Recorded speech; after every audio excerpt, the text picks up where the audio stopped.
Au Zimbabwe, un attentat à la bombe dans la capitale hier soir contre un quotidien indépendant, un nouveau signe de tension dans ce pays qui a perdu l'usage de la démocratie sous le régime corrompu du président Mugabe. Aujourd'hui, il n'existe qu'un seul parti d'opposition et plusieurs de ses militants ces derniers jours ont été attaqués.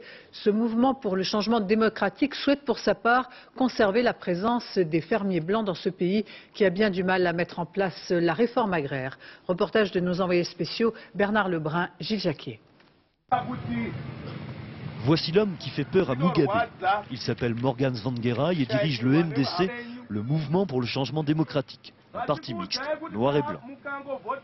Tout semble bien calme à ce meeting, sous l'arbre à palabres, mais de fait jamais on n'a vu ici un tel déploiement de forces de police.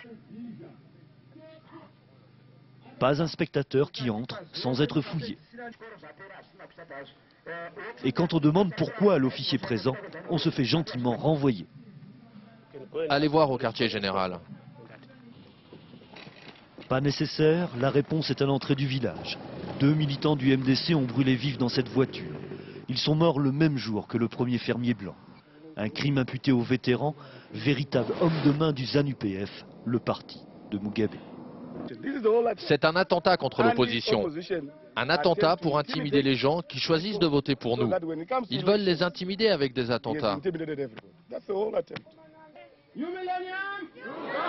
Qui faut-il sortir? Mugabe. Qui est corrompu? Son gouvernement.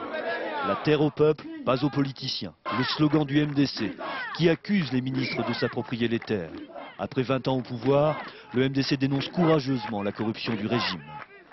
Fin de meeting, Morgan Tsvangirai s'empresse de rejoindre la capitale, à 250 km d'ici, où jusqu'alors, il se sentait en sécurité.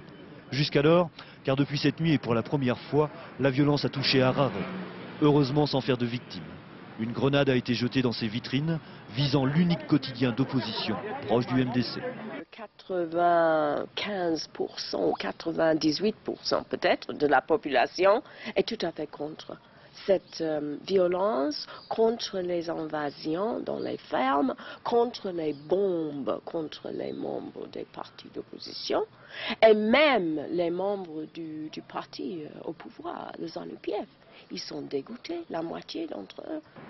Tout ça pour un éditorial plutôt défavorable à une classe politique qui a tendance à s'enrichir.